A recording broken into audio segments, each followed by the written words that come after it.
आपका न्याय अलग ही है मसा। मैं आपसे सारिका काकी के बारे में बात करने आया था, लेकिन आपने उससे पहले ही वसु की अमानत वसु को सौंप दी। हम जानते थे कि ये तुम्हें पसंद आएंगे। हमने जब ये चांद वाली देखी तो हमें लगा कि इस घर में सबसे ज्यादा तुम पर ही सचेगी। चांद वाली किसकी?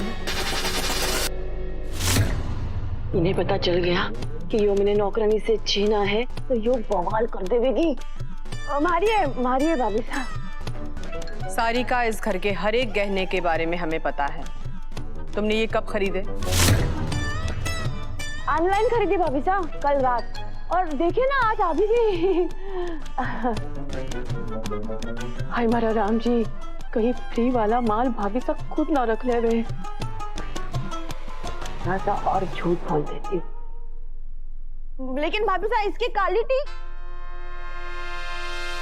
क्वालिटी तो देखिए ना, 2 कौड़ी की है, इसलिए तो मैं इसे वापस करने जा रही थी। दीजिए मालिक को दिखाओ। हाँ?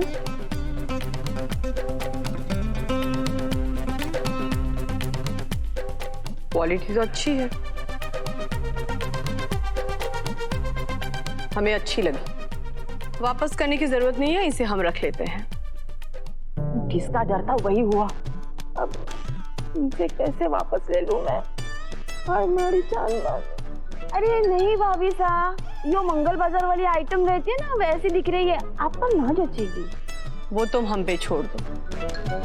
दिव्या, आगे क्या है बताओ। जी बस।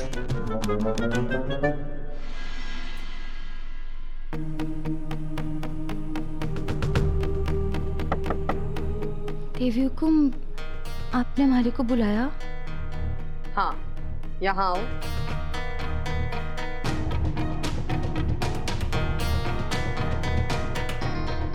अब अपनी आंखें बंद करो और अपना दाहिना हाथ आगे करो।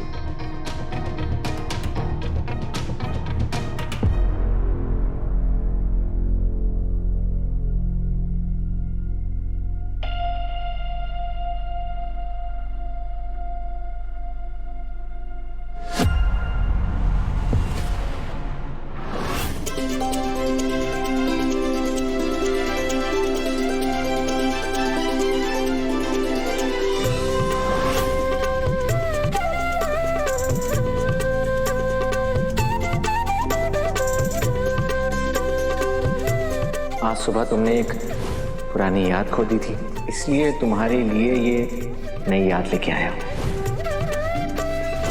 नहीं सारिका, मैं कैसी लगी? पसंद आई?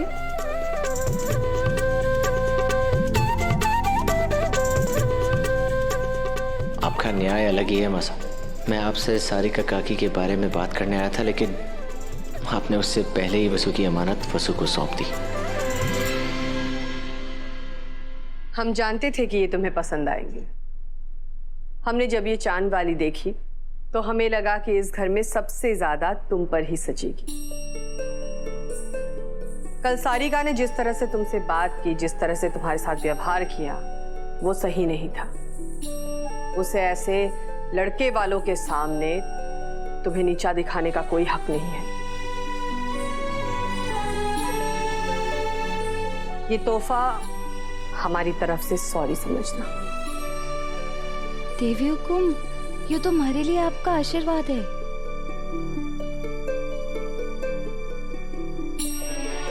हमेशा खुश रहना और हमेशा ये चांद वाली पहन के रहना। तुम ही हो वसु, मेरा प्यार, मेरी मासा की पसंद, बस बहू के रूप में स्वीकार करना बाकी है। कल तुम्हें प्रपोज करने के बाद मैं इस सच मासा को बता दूंगा।